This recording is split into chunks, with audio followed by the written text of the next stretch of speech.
number of population of the Israelis are Christians. So in the first place, let's move our mindset that it is a religious war. It isn't Christian or Muslim war. That's number one. Then number two, you realize that even at West Bank, the population of Christians are only 50,000. Others are Muslims and also Jews and some people who migrated to that area who are practicing different philosophical beliefs. So the fact remains that at this point in time, while we get religion out of it, we look at the historical fact of why there's a conflict in that particular place. Because so many people in the world says it is because of the occupation. It's not because of maybe Christians or Muslim or Judaism or any other Hinduism or any other practice, a religious practice. It's just about the occupation. It's just about who owns the land. The land. Yes. And that's very interesting history because, Bible times, there are nations like Israel and Judah and what have you. But even in Bible time, we found out that with the Roman invasion, Jews became a minority. Sure. And then in the Middle Ages, these areas were taken over, by Islamic nations and what have you. The creation of Israel in the Arab nations. Sorry, the Arab nations, yes. So to speak. Well, they practice mostly. Yeah, they practice Islam. Islam, and then the establishment of Israel, in 1947, is where Hamas takes its bitterness from. But let us talk about how you think united the world has been to bring peace back to this region. The United Nations Security Council recently, voted in favor of what they call a humanitarian ceasefire. Okay. And of course, the two-state solution. Yeah. We're going to talk about that too. But what do you think? Because there are concerns about the inability of the Security Council to condemn the Hamas invasion of the 7th of October. How critical is that in all of this? That's one of the things that we have to look at. I just recently, a few days ago, the former American President Barack Obama gave a speech about that.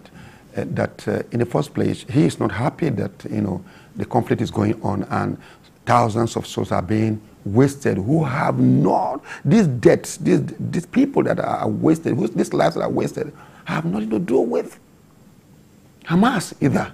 These are innocent Palestinians who are dying because of the October invasion by Hamas.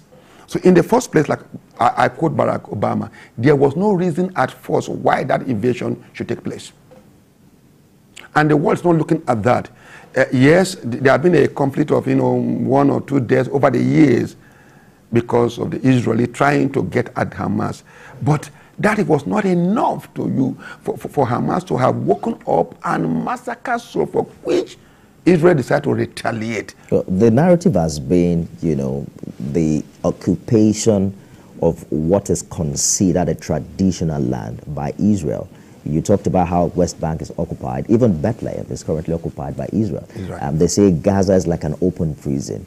So those who support Hamas will also, draw your attention back to decades of impunity by the Israeli invasion. But whether or not the killing of 1,200 is enough to pay back what has happened in the past years is completely different. But do you think that world leaders will be able to isolate the October 7th incident, as against what has happened in the past 75 years? Yeah, they should have.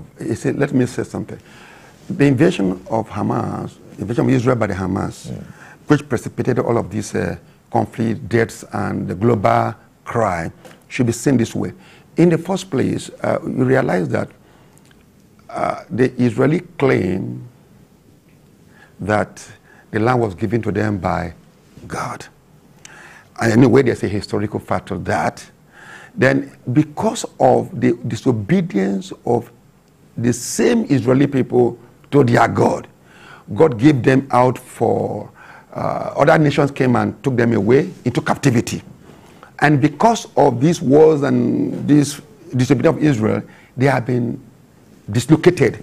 Some went to Germany, you remember the Holocaust. They are scattered around the entire world. So they lost their land. They lost the so-called land that God gave to them.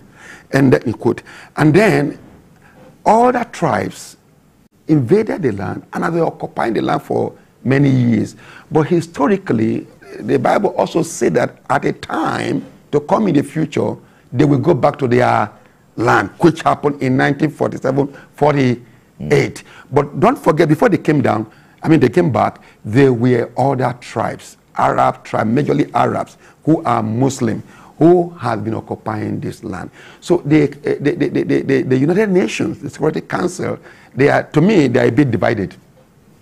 Because they have the history, and they have the history of what happened and what they have. So they are a bit divided. And I think what the world is looking at is, let's stop killing of innocent people. Let's have a ceasefire, and let's go back to the drawing table and talk. Exactly the point that, we're talking about.